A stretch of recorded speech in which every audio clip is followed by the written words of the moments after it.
Namaste. A very happy evening to all my dear students, teachers, and the school coordinators. ಎಲ್ಲ ವಿದ್ಯಾಶಕ್ತಿಯ ವಿದ್ಯಾರ್ಥಿಗಳಿಗೆ, ಶಾಲಾ ಶಿಕ್ಷಕರಿಗೆ ಹಾಗೂ ಶಾಲಾ ಸಿಬ್ಬಂದಿ ವರ್ಗದವ್ರಿಗೆ ಇವತ್ತಿನ ವಿಜ್ಞಾನದ ವಿದ್ಯಾಶಕ್ತಿಯ ಈ ಸೆಷನ್ಗೆ ಆತ್ಮೀಯವಾದಂತಹ ಸ್ವಾಗತ ಕೋರ್ತಾ ಇರೋದು. ನಾನು ನಿಮ್ಮ ವಿಜ್ಞಾನದ ಶಿಕ್ಷಕಿ ಅಶ್ವಿತಾ ಮಲ್ನಾಡ್. ಪ್ರಿಯ ವಿದ್ಯಾರ್ಥಿಗಳೇ, ಹೇಗಿದ್ದೀರಾ? ಹೇಗಿತ್ತು ನಿಮ್ಮ ದಿನ? ಬಹಳ ಮೋಜು ಭರಿತವಾಗಿತ್ತು ಅಂತ ಭಾವಿಸ್ತೀವಿ. ಸೊ ಆಲ್ರೆಡಿ ಏನೋ ಅರ್ಧ ವರ್ಷ ಕಳೆದ್ಬಿಟ್ಟಿದೀವಿ ನಾವು. ಅರ್ಧ ವರ್ಷ ಕಳೆದು ಅರ್ಧ ತಿಂಗಳು ಸಹ ಕಳೆಯುವಂತಹ ಸಂದರ್ಭದಲ್ಲಿ ನಾವಿದೀವಿ. ಹೀಗಿರ್ಬೇಕಾದ್ರೆ ನೀವೆಲ್ಲ ಬಹಳ ಕೌತುಕತೆಯಿಂದ ಇವತ್ತಿನ ಸೆಷನ್ ಅನ್ನ ಜಾಯ್ನ್ ಆಗಿರ್ತೀರಾ. ಬಿಕಾಸ್ ಏನೋ ಹೊಸದ್ ಕಲಿಬಹುದು ಅಥವಾ ನಮ್ಗೆ ತಿಳಿದಿರುವಂತಹದ್ದೇ ಮತ್ತಷ್ಟು ಒಂದ್ ಸ್ವಲ್ಪ ಎಫೆಕ್ಟಿವ್ ಆಗಿ ಕಲಿಬಹುದು ಅನ್ನುವಂತಹ ಕಾರಣಕ್ಕೆ. ಸೊ ನಿಮ್ಗೊಂದ್ ಸ್ವಲ್ಪನೂ ನಿರಾಸೆಯನ್ನ ಮಾಡದೆ ಇವತ್ತಿನ ಸೆಷನ್ ಅನ್ನ on a very very positive note ಶುರು ಮಾಡೋಣ.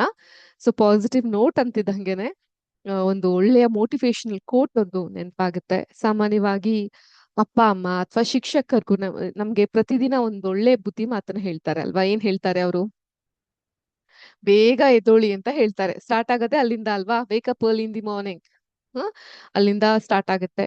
ಸ್ವಚ್ಛವಾಗಿರಿ, ಹಲ್ಲನ್ನ ಉಜ್ಜಿ. ದಿನಕ್ಕೆ ಎಷ್ಟು ಬಾರಿ ಹಲ್ಲನ್ನು ಉಜ್ಜಬೇಕು ಮಕ್ಳೇ? How many time should be brush our teeth? Twice. Very good. Weekly twice, huh? No. On a day, twice you have to brush your teeth. Daily you have to brush your teeth twice. Very good. ಮತ್ತೆ ಸಮಯಕ್ಕೆ ಬೇಗ ಎದ್ದೊಳ್ಬೇಕು, ತುಂಬಾ neat ಆಗಿರ್ಬೇಕು, presentable ಆಗಿರ್ಬೇಕು, ಪ್ರತಿದಿನ ಓದ್ಬೇಕು. ಹೌದಾ? ಹೇಳ್ತಾನೆ ಇರ್ತಾರ. ಇದೆಲ್ಲ ಕೂಡ ಒಳ್ಳೆಯ ಸಲಹೆಗಳೇ. ಆದ್ರೆ ಈ ಸಲಹೆಗಳು ಅಥವಾ ಈ ಸಜೆಷನ್ ಅಲ್ಲಿ ನಾವ್ ಕೇಳೋದೆಷ್ಟು, ಅದನ್ನ ಮಾಡೋದೆಷ್ಟು, ಈ ಒಂದು ವಿಷಯದ ಕುರಿತು ಒಂದು ಒಳ್ಳೆಯ ಮಾತನ್ನ ಹೇಳಿದ್ದಾರೆ ಒಬ್ರು ಬಹಳ ಶ್ರೇಷ್ಠವಾದಂತಹ ವ್ಯಕ್ತಿತ್ವ ಹಾಗೂ ವ್ಯಕ್ತಿ ಇರುವಂತವ್ರು. ಅವ್ರ ಏನ್ ಹೇಳ್ತಾರೆ ಅಂದ್ರೆ, ನಮ್ಮ ಮಾತಿಗಿಂತ ನಾವೇನ್ ಮಾತಾಡ್ತೀವಿ ಅನ್ನೋದ್ಕಿಂತ ನಾವೇನ್ ಕೆಲಸ ಮಾಡ್ತೀವಿ ಅದೇ ಶ್ರೇಷ್ಠ ಅಂತ ಹೇಳ್ತಾರೆ. So than our words our action speaks loud ಅಂತ ಹೇಳ್ತಾರಲ್ಲ, ಅದೇ ರೀತಿ. ಸೊ ನಾವು ಪ್ರತಿದಿನ ಸ್ವಲ್ಪ ಸಮಯ ಆದ್ರೂ ಕೂಡ ಒಳ್ಳೆ ಅಭ್ಯಾಸವನ್ನ ಮಾಡ್ಬೇಕು. ಅದು ಇನ್ನೊಬ್ರಿಗೆ ಕೂಡ ಒಂದ್ ರೀತಿ ಮೋಟಿವೇಶನ್ ಆ ರೀತಿ ಇರ್ಬೇಕು ಅನ್ನೋ ರೀತಿ ಹೇಳುವಂತ ಮಾತು. ಸೊ ಆ ಮೋಟಿವೇಶನಲ್ ಕೋಟ್ ಅನ್ನ ನೋಡೋಣ. Are you all ready to see the motivational quote? Okay, let me present the motivational quote front of you. This was told by a very renowned personality of our country. We call him as father of our nation. Okay, so father of our nation ಅಂತ ನಾವು ಕರಿತೀವಿ. ಯಾರ ಬಗ್ಗೆ ನಾವು ಇವತ್ತಿನ class ನಲ್ಲಿ ಮಾತಾಡ್ತಾ ಇದೀವಿ? Very good. So most of you have given the right answer. So we speak about father of nation ಅಂದ ತಕ್ಷಣ ನಮ್ಗೆ ನೆನಪಾಗೋದು ಮಹಾತ್ಮ ಗಾಂಧೀಜಿ ಅವರಲ್ವಾ? ಅವರೇ ಒಂದು ಉತ್ತಮವಾದಂತಹ ಮೋಟಿವೇಶನಲ್ ಕೋಟ್ ಅಲ್ಲಿ ನಮ್ಗೆ ಹೇಳ್ತಾ ಹೋಗ್ತಾರೆ. ಏನಂತ ಹೇಳ್ತಾರೆ? Can we have some volunteer students to read it out for us? ಓದ್ತೀರಾ ನಮ್ಗೋಸ್ಕರ ಇದನ್ನ? ಏನಂತ ಬರ್ದಿದೆ ಇಲ್ಲಿ? 1000 ಮಾತುಗಳಿಗಿಂತ ಸ್ವಲ್ಪ ಒಳ್ಳೆಯ ಅಭ್ಯಾಸವೇ ಹೆಚ್ಚು ಮೌಲ್ಯವಾದದ್ದು ಅಂತ ಅವ್ರು ಹೇಳ್ತಾ ಇದ್ದಾರೆ. ನಾವ್ ಆಡುವಂತಹ 1000 ಮಾತುಗಳಿಗಿಂತ, ಫಾರ್ ಎಕ್ಸಾಂಪಲ್ ಪ್ರತಿದಿನ ಒಂದು ಪುಟ ಓದ್ತೀನಪ್ಪ, ನಾಳೆಯಿಂದ ಚೆನ್ನಾಗಿ ಓದ್ತೀನಿ ಅಂತ ಹೇಳೋದ್ಕಿಂತ ನಾವು ಪ್ರತಿದಿನ ಓದೋದೇ ಉತ್ತಮವಾದಂತಹ ಅಭ್ಯಾಸ. ನಾಳೆಯಿಂದ ನಾನಂತೂ ನಮ್ ಕ್ಲಾಸ್ ರೂಮ್ ನೆಲ್ಲ ನೀಟಾಗಿ ಇಟ್ಬಿಡ್ತೀನಿ ಅಂತ ಹೇಳೋದ್ಕಿಂತ ಇವತ್ತಿನಿಂದಾನೇ ಅದ್ರ ಕಡೆಗೆ ನಾವ್ ಕೆಲ್ಸ ಮಾಡೋದು ಒಳ್ಳೆಯ ಅಭ್ಯಾಸ. ಒಂದು ಸತ್ಯವನ್ನ ಪಾಲಿಸೋದು, ಸತ್ಯದ ಬಗ್ಗೆ ದೊಡ್ಡ ಭಾಷಣ ಮಾಡೋದ್ಕಿಂತ ಸತ್ಯವಂತರಾಗಿ ನಾವಿರೋದೇ ತುಂಬಾ ಒಳ್ಳೆಯದು. ಆದ್ರಿಂದ what is the moral of this particular code? ಒಳ್ಳೆಯ ಮಾತುಗಳನ್ನ ಕೇಳೋದ್ ಮುಖ್ಯ, ಆದ್ರೆ ಅದನ್ನ ಜೀವನದಲ್ಲಿ ಪಾಲಿಸೋದಿದೆಯಲ್ಲ, we have to follow those good words. ಅದು ಅದಕ್ಕಿಂತ ಮುಖ್ಯ. It is even more important for us. ಆದ್ರಿಂದ ಸಣ್ಣ ಸಣ್ಣ ಒಳ್ಳೆಯ ಅಭ್ಯಾಸಗಳೇ ನಮ್ಮನ್ನ ಶಿಸ್ತಿನ ವ್ಯಕ್ತಿಯನ್ನಾಗಿ ಮಾಡುವ ಯಶಸ್ವಿ ಗುಟ್ಟು. Okay, so from today, what is that one good habit that you will practise every day instead of only talking about it? ಹೇಳಿ ನೋಡೋಣ. ಇವತ್ತಿನಿಂದ ಕೇವಲ ಹೇಳೋದಲ್ಲ, ಪ್ರತಿದಿನ ಯಾವ ಒಂದು ಒಳ್ಳೆಯ ಅಭ್ಯಾಸವನ್ನ ಪಾಲಿಸಲು ಆರಂಭಿಸ್ತೀರಾ? ಯಾವ ಅಭ್ಯಾಸವನ್ನ ಪಾಲಿಸಲು ಆರಂಭಿಸ್ತೀರಾ ನೀವೆಲ್ಲ? ಸೊ ಯಾರು ಇವರು? ಮಹಾತ್ಮ ಗಾಂಧೀಜಿ. ಇವ್ರು ಯಾರಂತ ಗೊತ್ತಾ? The nightingale of Indian. Shakuntala ದೇವಿನ? No. Very good. B Sarojini Naidu. An ounce of practice is worth more than tons of preaching. ಒಂದ್ ಸ್ವಲ್ಪ ನಾವು ಪ್ರಾಕ್ಟೀಸ್ ಅಂದ್ಕೊಳೋದು ಬಹಳ ಬಹಳ ಮುಖ್ಯ ಆಗುತ್ತೆ ಇನ್ನೊಬ್ರಿಗೆ ಪ್ರೀಚ್ ಮಾಡೋ ಬದಲು ಹಾಗಿರಿ ಹೀಗಿರಿ ಅಂತ ಹೇಳೋದ್ರ ಬದಲು. ಈಗ ನೀವ್ ನನ್ಗೆ ಹೇಳಿ, ನೀವು ಯಾವ ಒಂದು ಗುಣವನ್ನ ಪಾಲಿಸ್ತೀರಪ್ಪ? From today onwards you are going to follow this particular good habit. ಯಾವ ಗುಣವನ್ನ ಪಾಲಿಸ್ತೀರಾ? Very good. You want to wake up early in the morning. Good. ಬೇರೆಯವರು ಸುಳ್ಳು ಹೇಳೋದಿಲ್ಲ ಅಂದ್ರೆ ಇಷ್ಟು ದಿವಸ ಹೇಳ್ತಿದ್ರಿ ಅಂತನಾ? ಸೊ ಯಾವ ಗುಣವನ್ನ ಪಾಲಿಸ್ತೀರಾ? ಯಾವ್ದಾದ್ರೂ ಒಳ್ಳೆ ಗುಣಗಳನ್ನ ಪಾಲಿಸಿ, ಬಟ್ ಕನ್ಸಿಸ್ಟೆಂಟ್ ಆಗಿ ಪಾಲಿಸ್ತಾ ಬನ್ನಿ. ಅವತ್ತಿನ ಅಸೈನ್ಮೆಂಟ್ ಅವತ್ತೇ ಮಾಡಿ ಮುಗಿಸ್ಬಿಡೋದು.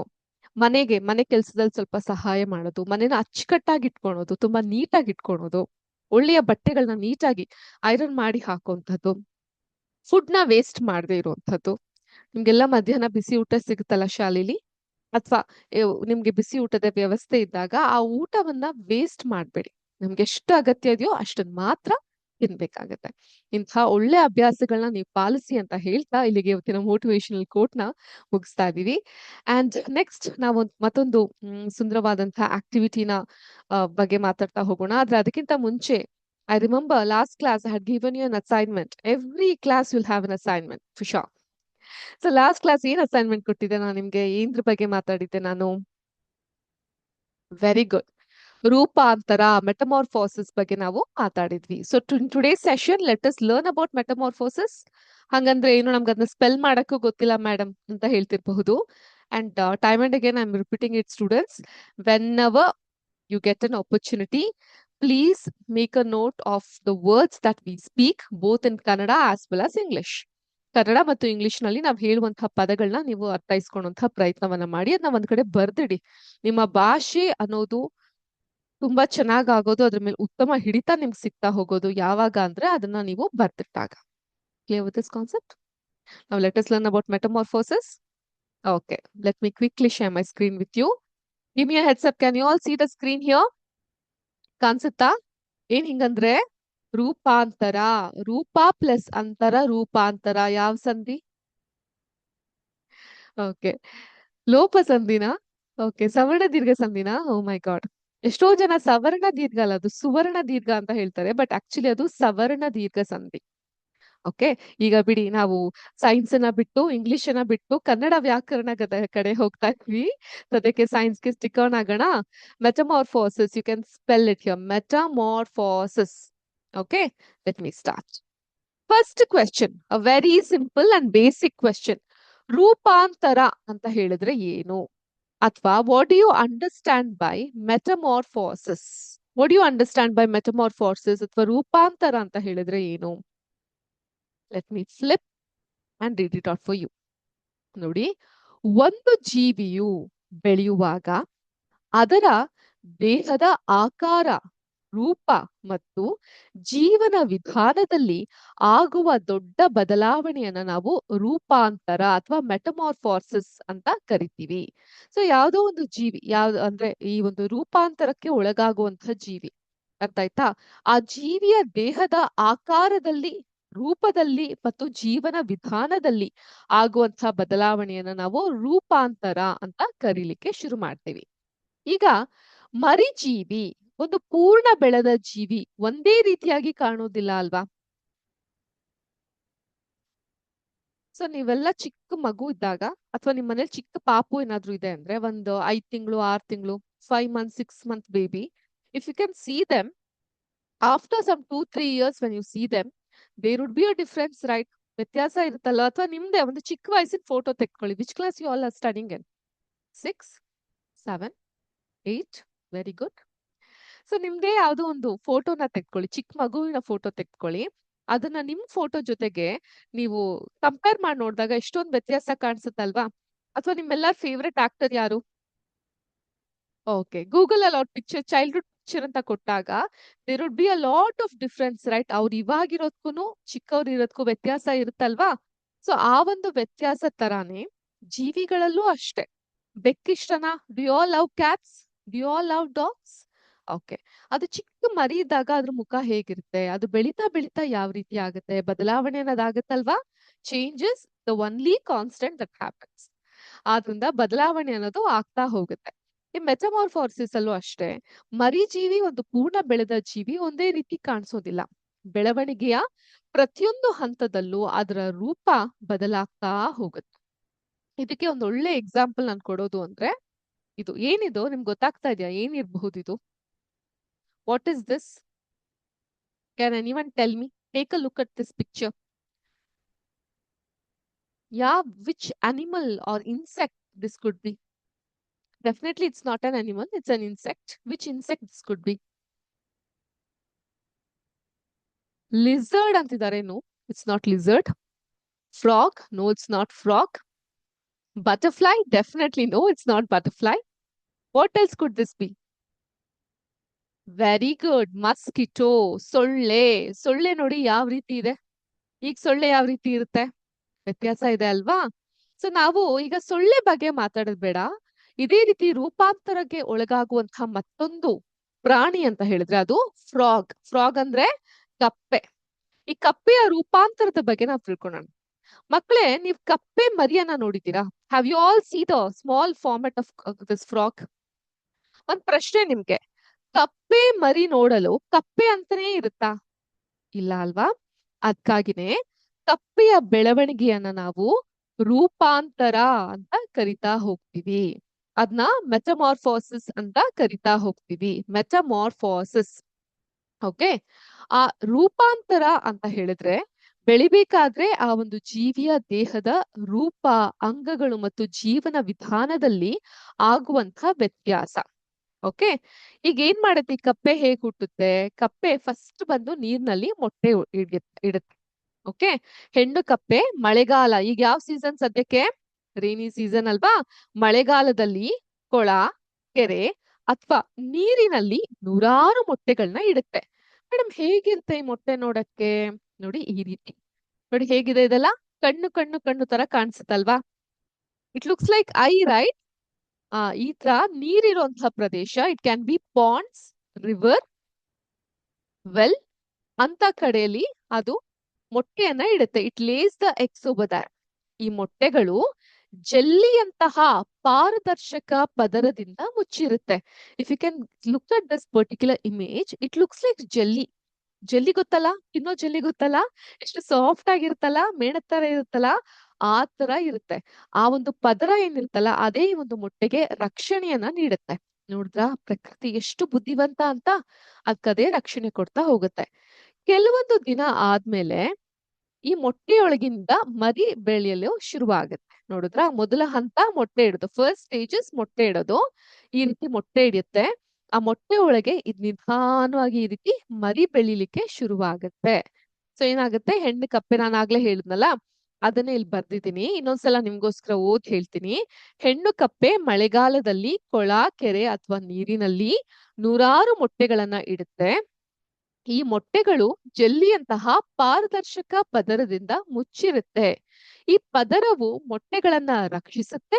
ಕೆಲವು ದಿನಗಳ ನಂತರ ಮೊಟ್ಟೆಯೊಳಗಿನ ಮರಿ ಬೆಳಿಲಿಕ್ಕೆ ಆರಂಭಿಸುತ್ತೆ. ಈ ಮೊಟ್ಟೆಗಳು ಜೆಲ್ಲಿಯಂತಹ ಪಾರದರ್ಶಕ ಪದರದಿಂದ ಮುಚ್ಚಿರುತ್ತೆ. ಈ ಪದರವು ಮೊಟ್ಟೆಗಳನ್ನ ರಕ್ಷಿಸುತ್ತೆ. ಕೆಲವು ದಿನಗಳ ನಂತರ ಮೊಟ್ಟೆಯೊಳಗಿನ ಮರಿ ಬೆಳಿಲಿಕ್ಕೆ ಆರಂಭ ಆಗ್ತಾ ಹೋಗುತ್ತೆ. This is the first stage. ಅದಾದ್ಮೇಲೆ ಇದೇನೋ ನೋಡಿ ಯಾವ ತರ ಇದೆ? ಎರಡನೇ ಹಂತ. ಇದನ್ನ ನಾವು ಕಪ್ಪೆ ಮರಿ ಅಂತ ಕರಿತೀವಿ. We call it as tadpole in English. Okay, I repeat, V call it as tadpole in English. TADPOLE. Right it?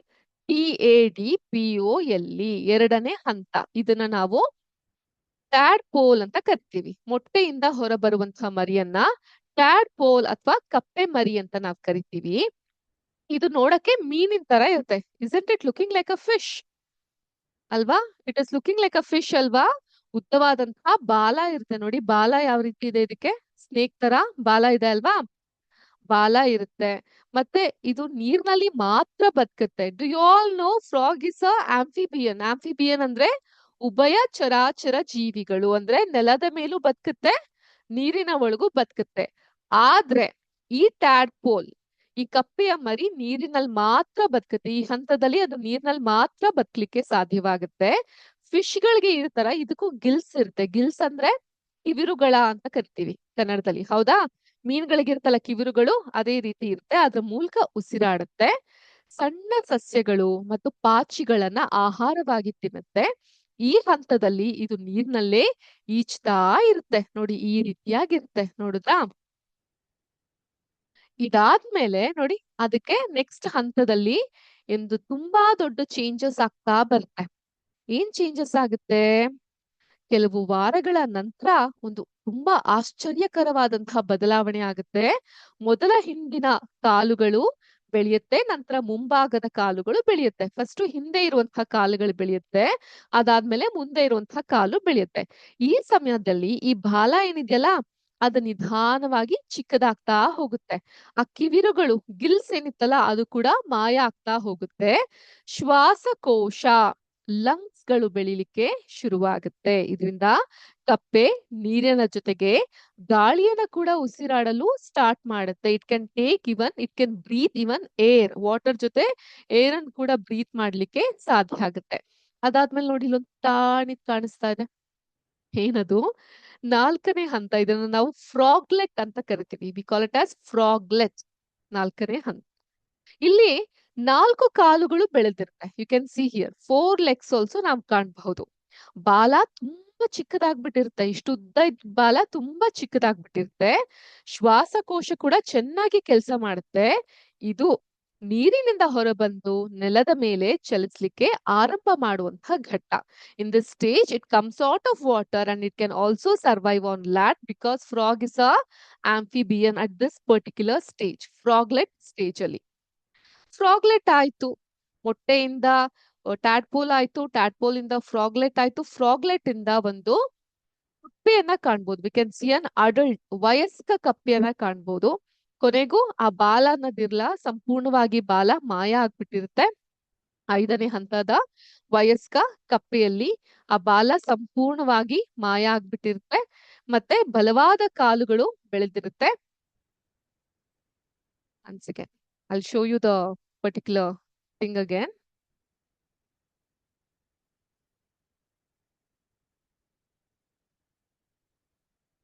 ಮೊದಲನೇ ಹಂತ ಮೊಟ್ಟೆ ಇಡುವಂತದ್ದು. ಮೊಟ್ಟೆನ ತೋರಿಸ್ತೀನಿ ನಾನು ನಿಮ್ಗೆ. ಈ ತರ ಜೆಲ್ಲಿ ಕೈಂಡ್ ಆಫ್ ಮೊಟ್ಟೆ ಇರುತ್ತೆ. ಮೊಟ್ಟೆ ಇಟ್ಟಂತಹ ನಂತರ ಯಾವ ಹಂತ? ಚಿಕ್ಕದಾಗಿ ಮೊಟ್ಟೆ ಒಳಗೇನೆ ಜೀವಿ ಬೆಳಿಲಿಕ್ಕೆ ಶುರುವಾಗುತ್ತೆ. ಮೊಟ್ಟೆ ಇಟ್ಟಾದ ನಂತರ ಅದು ಟ್ಯಾಡ್ಪೋಲ್ ಆಗಿ ಈ ರೀತಿಯಾಗಿ ಇರುತ್ತೆ. ಟ್ಯಾಡ್ಪೋಲ್ ಆಗಿ ಈ ರೀತಿ ಬಾಲವನ್ನ ಕಾಣಬಹುದು ನೀವು. ಅದಾದ ಮೇಲೆ ಬರುವಂತಹ ಹಂತ ಮರಿ ಕಪ್ಪೆಯ ಹಂತವನ್ನ ನಾವು ಕಾಣಬಹುದು. ಆಮೇಲೆ ಇದನ್ನ ಫ್ರಾಗ್ಲೆಟ್ ಅಥವಾ ಮರಿ ಕಪ್ಪೆ ಅಂತ ಕರಿತೀವಿ. ಕೊನೆಯದಾಗಿ ಒಂದು ವಯಸ್ಕ ಕಪ್ಪೆಯನ್ನ ಕಾಣಬಹುದು. ಬಹಳ ಬಲವಾದಂತಹ ಕಾಲ್ಗಳನ್ನ ಹೊಂದಿರುತ್ತೆ. Have you all played frog jumping in your school? ಚಿಕ್ಕವರಿದ್ದಾಗ ಕಪ್ಪೆ ಜಿಗಿತ ಆಟವನ್ನ ಆಡಿದ್ದೀರಾ? ಆ ಆಟದಿಂದ ನಾವ್ ಏನ್ ಅರ್ಥ ಮಾಡ್ಕೊಂತೀವಿ? ಆಟ ಆಡ್ದಾಗ ಏನ್ ಗೊತ್ತಾಗುತ್ತೆ ನಮ್ಗೆ?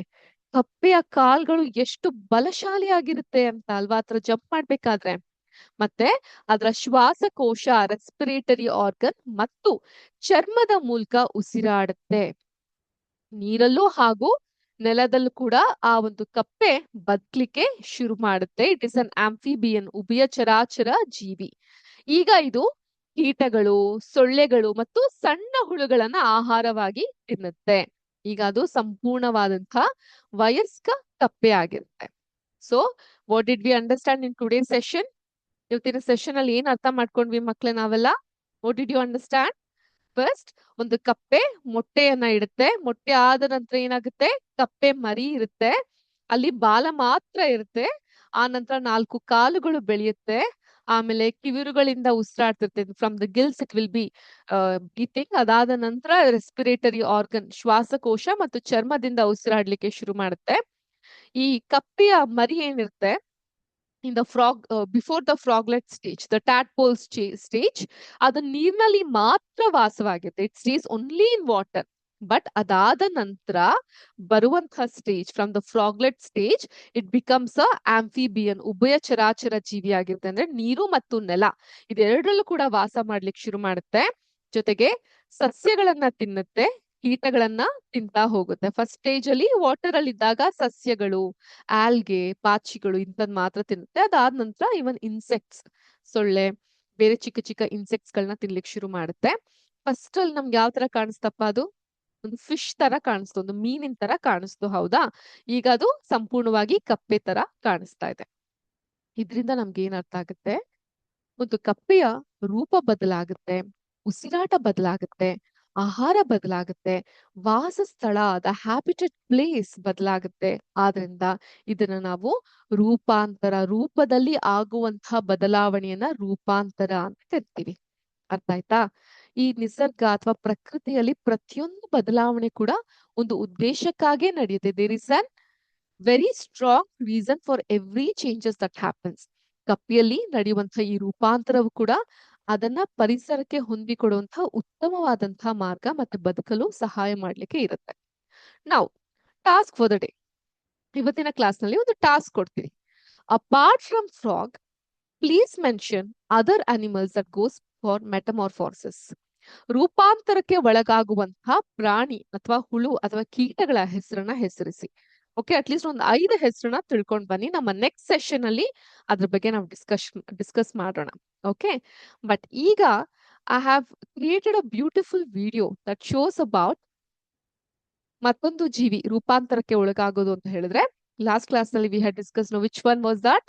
Very good, it is a butterfly.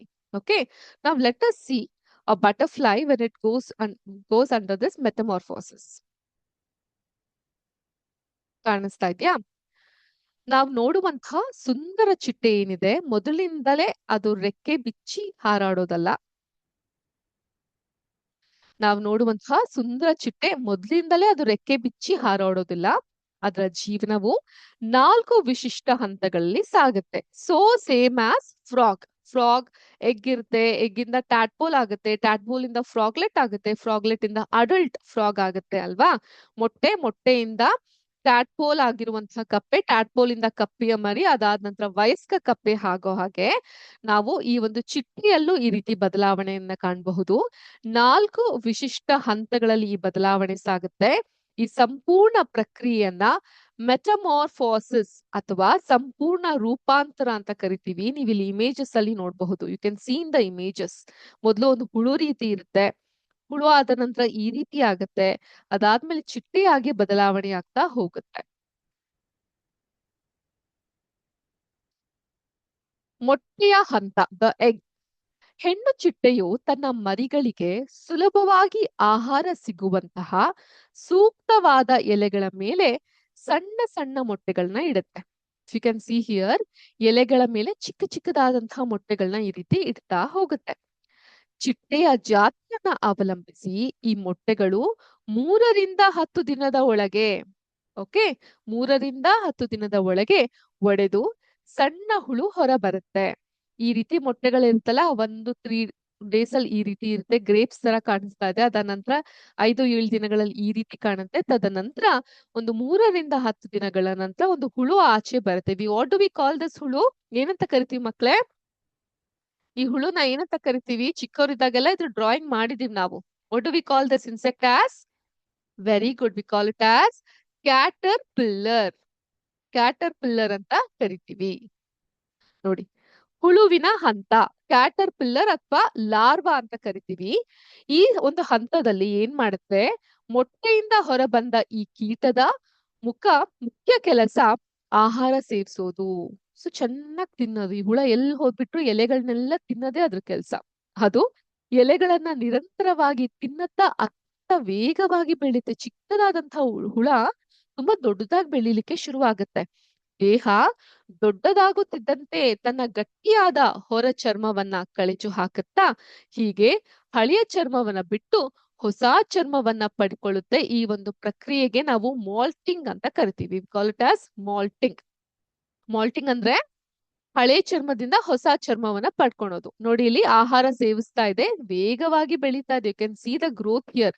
ಅದಾದ್ಮೇಲೆ ತನ್ನ ದೇಹ ಗಟ್ಟಿ ಆಗ್ತಾ ಇದ್ದಂಗೆ ಹಳೇ ಚರ್ಮ ಆಚೆ ಹಾಕ್ತಾ ಇದೆ. ಈ ಹಾವುಗಳ ಆಚೆ ಹಾಕುತ್ತಲ್ಲ, ಏನಂತೀವಿ ನಾವ್ ಅದಕ್ಕೆ? ಹಾವಿನ ಪೊರೆ ಅಂತ ಕರಿತೀವಿ. ಅದೇ ರೀತಿ ಇದು ಕೂಡ ಚರ್ಮವನ್ನ ಆಚೆ ಹಾಕುತ್ತೆ, ಹೊಸ ಚರ್ಮವನ್ನ ಪಡ್ಕೊಳುತ್ತೆ.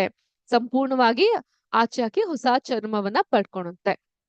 ಓಕೆ, ಮೊದಲನೇ ಹಂತ ಚಿಕ್ಕದಾಗಿರುತ್ತೆ, 2ನೇ ಹಂತ ಚೆನ್ನಾಗಿ ತಿಂದು ದಪ್ಪ ಆಗುತ್ತೆ, 3ನೇ ಹಂತ ಈ ರೀತಿ ಆಗುತ್ತೆ, 4ನೇ ಹಂತ ಇಷ್ಟ ದಪ್ಪ ಆಗುತ್ತೆ, 5ನೇ ಹಂತ ತುಂಬಾ ದೊಡ್ಡದಾಗ್ಬಿಡುತ್ತೆ. ಓಕೆ, ಈ ಹಂತದ ಮುಖ್ಯ ಉದ್ದೇಶ ಚೆನ್ನಾಗಿ ಆಹಾರವನ್ನ ಸೇವಿಸಿ ದೇಹವನ್ನ ದೊಡ್ಡದಾಗಿ ಮಾಡ್ಕೊಳುವಂತಹದ್ದು. ಓಕೆ, ತಮ್ಮ ದೇಹವನ್ನ ದೊಡ್ಡದಾಗಿ ಆ ಒಂದು ಪ್ಯೂಪ ಅಂದ್ರೆ ಒಂದ್ ರೀತಿ ಗೊಂಬೆ ತರ ಇರುತ್ತೆ, ಅದಕ್ಕೆ ಸಿದ್ಧ ಮಾಡ್ಕೊಳುವಂತಹ ಹಂತ, ಅವಕ್ಕೆ ರೆಡಿ ಆಗದೆ ಈ ಒಂದು ಹಂತ. ಈಗ ಲಾಸ್ಟ್ ಸ್ಟೇಜ್ ಕೋಶದ ಹಂತ. ಇದನ್ನ ಇಂಗ್ಲಿಷ್ ನಲ್ಲಿ ಕ್ರಿಸಾಲಿಸ್ ಅಥವಾ ಪ್ಯೂಪಾ ಅಂತ ಕರಿತೀವಿ. ನೀವ್ ಯಾವ್ದನ್ನ ನೆನ್ಪಿಟ್ಕೊಂತೀರಾ? ಕ್ರಿಸಾಲಿಸ್ ಅಂತನಾ? ಖಂಡಿತ ಇಲ್ಲ, ನಮ್ಗ್ ಗೊತ್ತು ನಮ್ಮ ಮಕ್ಳು ಹೆಂಗೆ ಅಂತ. ಯಾವ್ದು ಈಸಿಯಾಗಿ ಸ್ಪೆಲ್ ಆಗುತ್ತೆ, ಯಾವ್ದು ಸ್ಪೆಲ್ಲಿಂಗ್ ಕಮ್ಮಿ ಇರುತ್ತೆ ಅದನ್ನ ಮಾತ್ರ ನೆನ್ಪಿಟ್ಕೊಂತೀರಾ ಅಲ್ವಾ? ಇಟ್ಸ್ ಓಕೆ, ನಾವು ಕೂಡ ಹಾಗೆ ಇದ್ವಿ. ಪ್ಯೂಪಾ ಅಥವಾ ಕೋಶದ ಹಂತ. ಇಲ್ಲಿ ಪೂರ್ಣವಾಗಿ ಬೆಳೆದಂತಹ ಹುಳುವು ಒಂದು ಸುರಕ್ಷಿತವಾದಂತಹ ಜಾಗವನ್ನ ಹುಡುಕುತ್ತೆ. ತನ್ನ ಸುತ್ತಲೂ ಒಂದು ಗಟ್ಟಿ ಕವಚ, ಒಂದು ಕೋಶ, ಒಂದು ಸೆಲ್ ಮೆಂಬ್ರೇನ್ ಅಂತ ಕರಿತೀವಲ್ಲ, ಆ ರೀತಿ ಒಂದು ಮೆಂಬ್ರೇನ್ ಅನ್ನ ಕ್ರಿಯೇಟ್ ಮಾಡ್ಕೊಳುತ್ತೆ. ಈ ಹಂತದಲ್ಲಿ ಅದು ಹೊರಗಿನಿಂದ ಸಂಪೂರ್ಣವಾಗಿ ನಿಶ್ಚಲವಾಗಿ ಯಾವುದೇ ಚಲನೆ ಇಲ್ಲದೆ ಕಂಡರೂ ಕೋಶದ ಒಳಗೆ ಆಶ್ಚರ್ಯಕರವಾದಂತಹ ಬದಲಾವಣೆ ಆಗುತ್ತೆ. ಈ ಪರ್ಟಿಕ್ಯುಲರ್ ಪಾರ್ಟ್ ನ ಇವಾಗ ನೋಡ್ಬೇಡಿ, ಇಷ್ಟನ್ ಮಾತ್ರ ನೋಡಿ. ಈಗ ಏನಾಗುತ್ತೆ, ಹುಳು ಬಂದು ಈ ರೀತಿ ತುಂಬ್ಕೊಳುತ್ತೆ. ಅದಾದ ನಂತರ ಅದ್ರ ಸುತ್ತ ಒಂದು ಕವಚ ನಿರ್ಮಾಣಗೊಳ್ಳುತ್ತೆ. ಆಮೇಲೆ ಆ ಕೋಶ ಪೂರ್ಣವಾಗಿ ರೂಪುಗೊಳ್ಳುತ್ತೆ ಅಂಡ್ ಇದು ಸಂಪೂರ್ಣವಾಗಿ ಕ್ಲೋಸ್ ಆಗುತ್ತೆ. ನಮ್ಗೇನು ಏನೋ ಕ್ಲೋಸ್ ಆಗ್ಬಿಟ್ಟಿದೆ ಅಂತ ಅನ್ಕೊಂತೀವಿ, ಆದ್ರೆ ಇದ್ರ ಒಳಗಡೆ ಒಂದು ಅದ್ಭುತನೇ ನಡೀತಾ ಇರುತ್ತೆ. ಏನ್ ಅದ್ಭುತ ನಡೀತಿರುತ್ತೆ ಅಲ್ಲಿ ಅಂದ್ರೆ, ಈ ಕೋಶದ ಒಳಗಡೆ ಅದಕ್ಕೆ ಕಾಲುಗಳು, ಸುಂದರವಾದ ರೆಕ್ಕೆಗಳು, ಕಣ್ಣುಗಳು ಮತ್ತು ಜೇನು ಹೀರುವ ಉದ್ದವಾದಂತಹ ಸೂಸುಬಾಯಿ, ಪ್ರೊಬಾಸಿಸ್ ಅಂತ ಕರಿತೀವಿ, ಅದು ರೂಪುಗೊಳ್ಳುತ್ತೆ. ಅರ್ಥ ಆಯ್ತಾ? ಈ ಪಿಕ್ಚರ್ ಅಲ್ಲಿ ಕಾಣಬಹುದು. ನೀವು ಚಿಟ್ಟೆಗಳನ್ನ ಗಮನಿಸಿದ್ರೆ ನೋಡಬಹುದು, ದಿಸ್ ಪರ್ಟಿಕ್ಯುಲರ್ ಪಾರ್ಟ್, ಆ ಬೀಕ್ ತರ ಇದೆಯಲ್ಲ, ಅದನ್ನ ನಾವು ಪ್ರೊಬೋಸಿಸ್ ಅಂತ ಕರಿತೀವಿ. ಇದನ್ನ ಕಾಲುಗಳು ಅಂತ ಕರಿತೀವಿ. ಇದು ರೆಕ್ಕೆಗಳು, ಇದು ಕಣ್ಣುಗಳು. ಈ ರೀತಿಯಾಗಿ ಕೋಶದ ಒಳಗೆ ರೂಪುಗೊಳ್ಳುತ್ತೆ. ಹೇಗೆ ಕೋಶದ ಒಳಗಡೆ ರೂಪುಗೊಳ್ಳುತ್ತೆ? We can not see it, it full closed ಆಗಿರುತ್ತಲ್ಲ, but we have the opportunity now to see with it ಏನಾಗುತ್ತೆ ಅಂತ. ಇಲ್ಲಿ ಒಂದು ಟ್ರಾನ್ಸ್ಪರೆಂಟ್ ಪಿಕ್ಚರ್ ಇದೆ ನೋಡಿ. ಹುಳು ಇಲ್ತ್ರ ಒಳಗಡೆ ಇರುತ್ತೆ. ಒಳಗಿಂದ ನಂತರ ದೇಹ ದಪ್ಪವಾಗುತ್ತೆ ಮತ್ತು ಕೋಶದ ಒಳಗೆ ಹೊಸ ರಚನೆ ಆಕಾರಗೊಳ್ತಾ ಹೋಗುತ್ತೆ, ತನಕ ಹೊಸ ರೂಪ ಬರುತ್ತೆ. ರೆಕ್ಕೆಗಳು ಬೆಳಿತಾ ಹೋಗುತ್ತೆ ಮತ್ತು ವಿಸ್ತಾರಗೊಳ್ಳುತ್ತಾ ಹೋಗುತ್ತೆ. ವಿಸ್ತಾರ, ಇಟ್ ಸ್ಟಾರ್ಟ್ಸ್ ಗೆಟ್ಟಿಂಗ್ ಎಕ್ಸ್ಪ್ಯಾಂಡೆಡ್. ಕಾಲುಗಳು, ಕಣ್ಣುಗಳು ಮತ್ತು ಉದ್ದವಾದಂತಹ ಸೂಸುಬಾಯಿ ರೂಪುಗೊಳ್ಳುತ್ತೆ. ಸಂಪೂರ್ಣ ಚಿಟ್ಟೆ ಇಲ್ಲಿ ರೂಪುಗೊಳ್ತಾ ಬರುತ್ತೆ. We can see the complete butterfly here.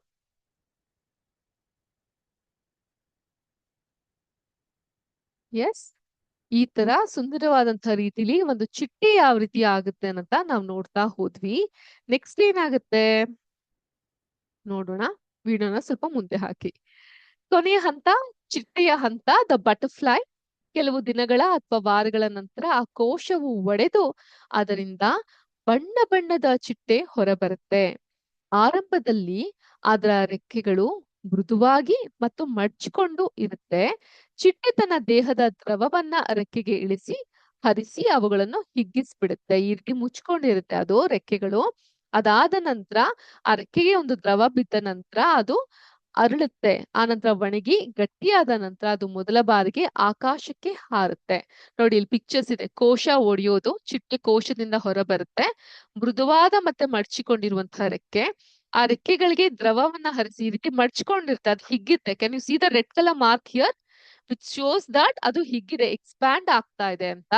ಕೊನೆಗೆ ಆ ರೆಕ್ಕೆಗಳು ಒಣಗಿ ಗಟ್ಟಿ ಆಗುತ್ತೆ.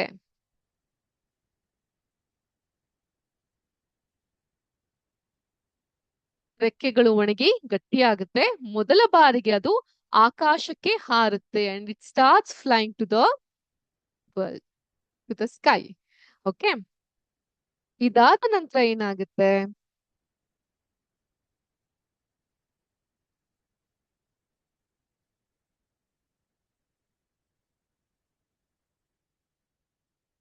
ಕೃತಿಯಲ್ಲಿ ನಮ್ಮ ಚಿಟ್ಟೆಗಳ ಮಹತ್ವವನ್ನ ತಿಳ್ಕೊಂತ ಹೋಗೋಣ. ಸೊ ನಾವ್ ಚಿಟ್ಟೆ ಹೇಗಾಗುತ್ತೆ, ಒಂದು ಕಂಬಳಿ ಹುಳದಿಂದ ಚಿಟ್ಟೆ ಹೇಗಾಗುತ್ತೆ ಅಂತ ನೋಡ್ವಿ. ಚಿಟ್ಟೆಗಳು ಹೂವಿನಿಂದ ಹೂವಿಗೆ ಹಾರುತ್ತಾ ಪರಾಗವನ್ನ ಸಾಗಿಸುತ್ತೆ. ಇದು ಸಸ್ಯಗಳ ಸಂತಾನೋತ್ಪತ್ತಿ ಮತ್ತು ಆಹಾರ ಉತ್ಪಾದನೆಗೆ ಅತ್ಯಗತ್ಯ. ಸಸ್ಯಗಳು ಒಂದ್ ಕಡೆಯಿಂದ ಇನ್ನೊಂದ್ ಕಡೆ ಹುಟ್ಲಿಕ್ಕೆ, ಅದರಲ್ಲಿ ಪರಾಗವನ್ನ ಸಾಗಿಸ್ಲಿಕ್ಕೆ, for the pollination, cross pollination and for reproduction in plants, this kind of butterflies are very very important. ಆಹಾರ ಉತ್ಪಾದನೆಗೂ ಅತ್ಯಗತ್ಯ.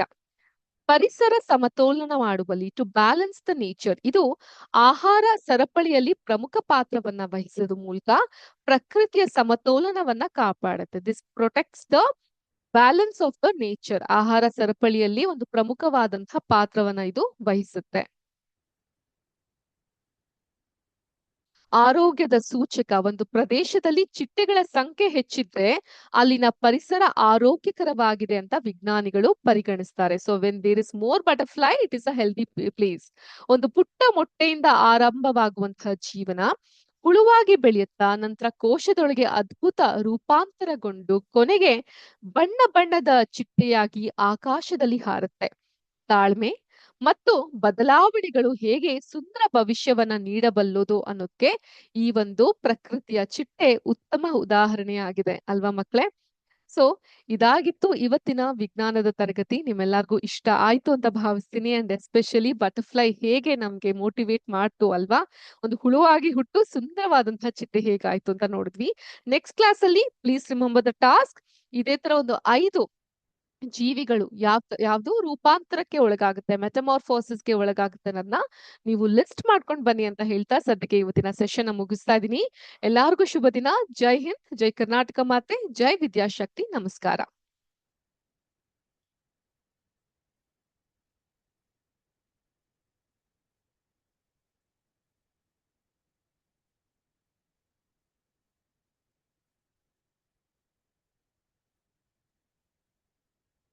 Thank you sir.